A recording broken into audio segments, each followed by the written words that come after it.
Assalamualaikum warahmatullahi wabarakatuh. Hari ini kita akan belajar tentang kisah Nabi Ismail alaihi salam. Sebelum kita mulai, mari kita membaca doa terlebih dahulu. A'udzubillahi minasyaitonirrajim. Bismillahirrahmanirrahim. Nabi Ismail alaihi salam adalah putra dari Nabi Ibrahim alaihi salam dan Siti Hajar. Suatu ketika Allah menyuruh Nabi Ibrahim alaihissalam untuk meninggalkan Siti Hajar dan Nabi Ismail alaihissalam yang masih kecil di sebuah lembah tandus bernama Faran, Mekah. Mereka pun melaksanakan perintah Allah tersebut dengan bertawakal berserah diri kepada Allah. Tinggallah Siti Hajar bersama Nabi Ismail alaihissalam yang masih kecil. Ketika perbekalan Siti Hajar sudah habis, Siti Hajar pun mencari air dan makanan untuk kebutuhan mereka. Siti Hajar pun berlari kepada bukit Safa dan Marwa sebanyak 7 kali. Namun, ia tidak menemukan air ataupun makanan. Ketika Siti Hajar kembali kepada Nabi Ismail alaihissalam, keluarlah air dari hentakan kaki Nabi Ismail alaihissalam. Siti Hajar pun berkata, "Zam-zam," yang artinya berkumpullah. Terkenalah air tersebut hingga saat ini dengan nama air Zam-zam. Dataran yang tandus pun kini menjadi subur. Melihat hal itu, sekelompok bangsa Arab yang sedang merantau dan sedang berkemah di sekitar Mekah berpindah kepada tempat di mana Siti Hajar dan Nabi Ismail alaihissalam berada. Mereka pun mendapatkan tetangga baru. Ketika Nabi Ismail alaihissalam sudah remaja, Nabi Ibrahim alaihissalam mengunjungi Nabi Ismail alaihissalam dan Siti Hajar. Nabi Ibrahim alaihissalam bersyukur karena Nabi Ismail alaihissalam tumbuh menjadi pemuda yang soleh. Nabi Ismail alaihissalam adalah anak yang taat kepada Allah Subhanahu wa Ta'ala dan berbakti kepada orang tuanya. Suatu malam, Nabi Ibrahim alaihissalam bermimpi bahwa ia harus menyembelih anaknya, Nabi Ismail alaihissalam. Namun, ia tidak langsung melaksanakan perintah yang terdapat di mimpi tersebut karena takut mimpi tersebut datangnya dari setan. Di malam kedua, Nabi Ibrahim alaihissalam mimpi kembali seperti pada malam sebelumnya, namun masih belum dilaksanakan. Pada malam yang ketiga, ia bermimpi hal yang sama. Karena sudah 3 kali mimpi untuk menyembelih Nabi Ismail alaihissalam, maka sudah jelas bahwa itu datangnya dari Allah. Keesokan harinya, diceritakanlah mimpi tersebut kepada Nabi Ismail alaihissalam.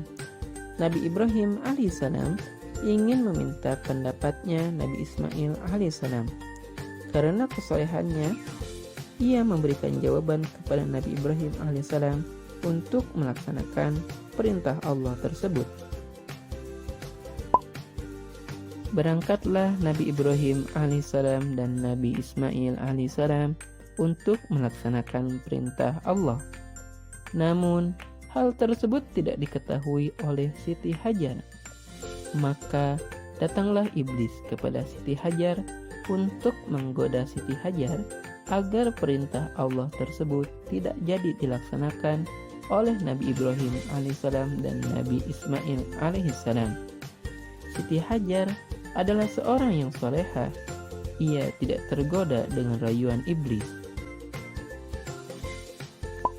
Karena Siti Hajar tidak tergoda, maka iblis pun mendatangi Nabi Ibrahim alaihissalam untuk menggoda kembali agar perintah Allah tersebut tidak jadi dilaksanakan oleh mereka. Namun, Nabi Ibrahim alaihissalam juga tidak tergoda oleh rayuan iblis. Siti Hajar dan Nabi Ibrahim alaihissalam tidak termakan oleh godaan iblis. Ia pun kemudian mendatangi Nabi Ismail alaihissalam. Namun, sebagaimana ayah dan ibunya, Nabi Ismail alaihissalam juga tidak tergoda.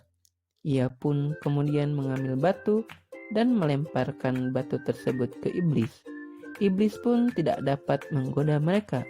Dilaksanakanlah perintah Allah tersebut. Nabi Ibrahim alaihissalam membaringkan Nabi Ismail alaihissalam dan meletakkan pisau di leher Nabi Ismail alaihissalam.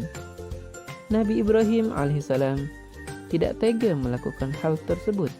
Namun karena ini perintah Allah, dilaksanakanlah perintah Allah tersebut. Nabi Ibrahim alaihissalam memejamkan matanya. Nabi Ibrahim alaihissalam pun mulai menggerakkan pisaunya untuk menyembelih Nabi Ismail alaihissalam. Ketika Nabi Ibrahim alaihissalam membuka matanya, Nabi Ibrahim alaihissalam terkejut karena Nabi Ismail alaihissalam sudah berada di atas kambing gibas. Allah menggantikan Nabi Ismail alaihissalam dengan kambing gibas yang badannya besar. Nabi Ismail alaihissalam pun selamat dan ia termasuk kepada orang-orang yang taat. Selanjutnya, pada setiap tanggal 10 Zulhijjah dilaksanakanlah ibadah kurban di hari raya Idul Adha. Itulah kisah Nabi Ismail alaihissalam beserta Nabi Ibrahim alaihissalam dan Siti Hajar.